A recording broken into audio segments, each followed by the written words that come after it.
नमस्कार। द देसी अड्डा पर आपका स्वागत है। मैं हूं राकेश तिवारी। देखिए, सारण प्रमंडल के 3 जिलों में पार्टियां अपने जिलाध्यक्षों को चुनावी मैदान में उतारेगी या चुनावी मैदान से दूर रखेगी। आज इसी बात की चर्चा होगी। हम इस पड़ताल पर जाएंगे कि आखिर इन 3 जिलों में जो विभिन्न प्रमुख पार्टियां हैं वो अपने जिलाध्यक्षों को लेकर चुनावी मैदान में उतरने वाली है 2025 के चुनाव में, या फिर उन्हें दूसरे अपने कार्यकर्ताओं के लिए कमर कसकर तैयार रहना पड़ेगा। अब देखिए, एक ज़माना था जब पार्टियां अपने जिलाध्यक्षों को चुनाव में उतारती थी और अच्छी खासी संख्या में जिलाध्यक्ष चुनाव जीतते भी थे।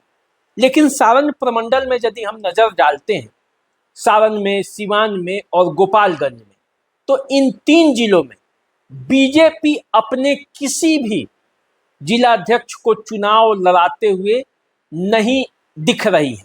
जो परिस्थितियां हैं अभी की मौजूदा हालत में, आरजेडी और जनता दल यूनाइटेड अपने एक एक जिलाध्यक्ष को चुनावी मैदान में उतार सकती है। ये संभावना बन रहा है। कांग्रेस भी अपने किसी जिलाध्यक्ष को चुनावी मैदान में उतारने की स्थिति में नहीं है।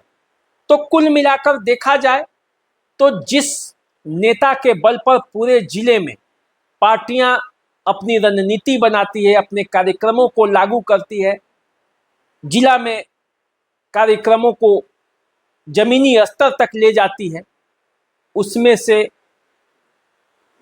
किसी नेता को बहुत ज़्यादा मौका नहीं मिलने जा रहा। देखिए, यदि बात करते हैं सबसे पहले सीवान जिले की, तो सीवान जिले में बीजेपी के जो जिलाध्यक्ष हैं, तो बीजेपी 2 भागों में बटी हुई है सीवान जिले में। सीवान जिला पूर्वी और सीवान जिला पश्चिमी। सीवान जिला पूर्वी के जिलाध्यक्ष रंजीत प्रसाद हैं, जबकि सीवान जिला पश्चिमी के जिलाध्यक्ष राहुल तिवारी। इन दोनों में से राहुल तिवारी की दावेदारी तो सबसे मजबूत थी। वे जीरादेई से चुनाव लड़ना चाहते हैं, लेकिन परिस्थितियां ऐसी बन रही है कि संभवतः उन्हें जीरादेई से टिकट नहीं मिले। रंजीत प्रसाद महाराजगंज विधानसभा क्षेत्र और गोरियाकोठी विधानसभा क्षेत्र के एक तरह से जिलाध्यक्ष हैं।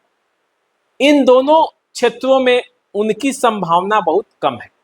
तो इस तरह से देखा जाए तो सीवान जिले में बीजेपी अपने किसी भी जिलाध्यक्ष को चुनावी मैदान में उतार नहीं रही है।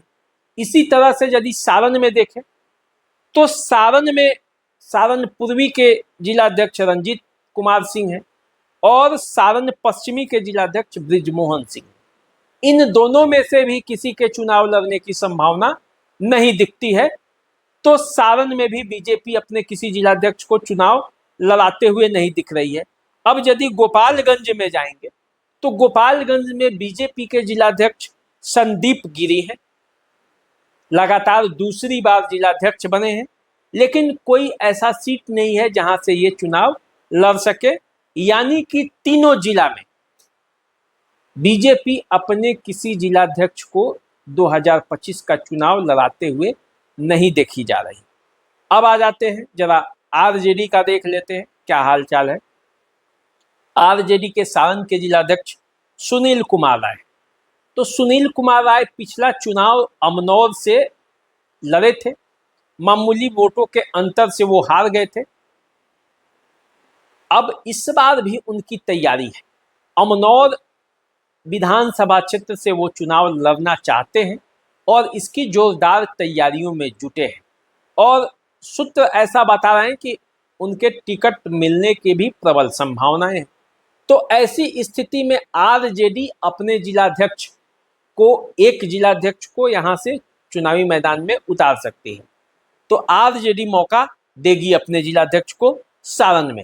सीवान में आरजेडी के जो जिलाध्यक्ष हैं अजय भास्कर चौहान और विपिन कुशवाहा इसके पहले थे। दोनों में मतभेद भी कुछ चलता है, दावेदारी होती है हम हैं तो हम हैं। लेकिन अजय भास्कर चौहान की बात करें तो काफ़ी करीबी हैं हिना साहब और ओसामा साहब के, उनके लिए लड़ाई लड़ते रहते हैं। मुखिया संघ के अध्यक्ष भी हैं।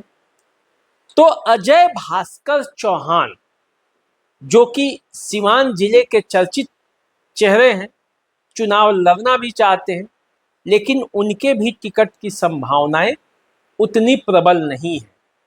तो ऐसे में सीवान में आरजेडी उन्हें टिकट देगी नहीं देगी इसका अभी कोई संभावना नहीं है। तो ऐसे में उनकी जो आरजेडी है सीवान में टिकट मिलना मुश्किल लग रहा है। अब इसी तरह यदि आप गोपालगंज में जाएंगे तो गोपालगंज में भी आरजेडी के जो जिलाध्यक्ष हैं उनको इस बार टिकट मिलेगा नहीं मिलेगा इस पर भी संशय के बादल हैं। अब देखना है क्या होता है। अब आइए जरा हम लोग कांग्रेस की बात करते हैं। कांग्रेस से सीवान जिला के अध्यक्ष हैं सुशील कुमार यादव, कहीं से इस बार टिकट मिलने नहीं जा रहा है, कोई दूर दूर तक संभावना नहीं है, न चर्चा है। उसी तरह सारण से बच्चू प्रसाद वीरू हैं, उनको भी टिकट मिलने की कोई संभावना नहीं है।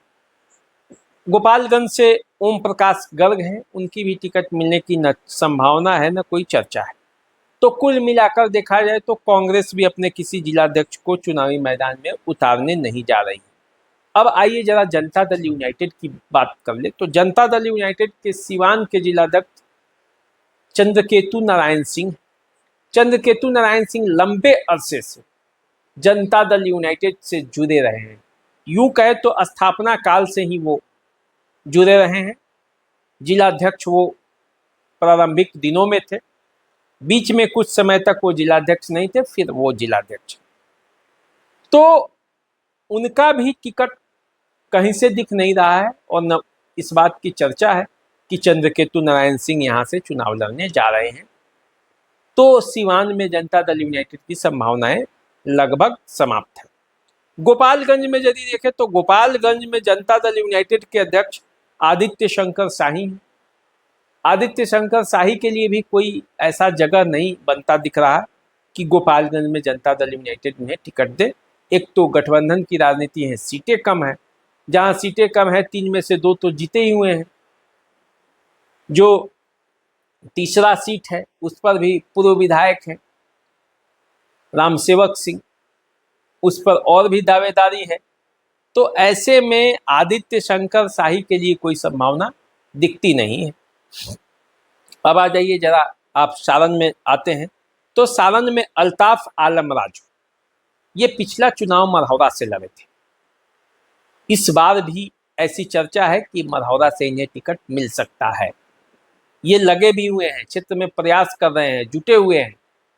तो ऐसी परिस्थिति में क्या होगा ये आने वाले समय में पता चलेगा। लेकिन सारण सिवान गोपालगंज के जिलाध्यक्षों की सूची यदि हम देखते हैं, उन पार्टियों के जो संभवतः अभी चुनाव लड़ते रहे हैं, ऐसे तो जनसुराज भी है और कई छोटी पार्टियां हैं, उनकी भी बातें, उनके भी जिलाध्यक्ष हैं, हो सकता है कोई चुनाव लड़ भी जाए।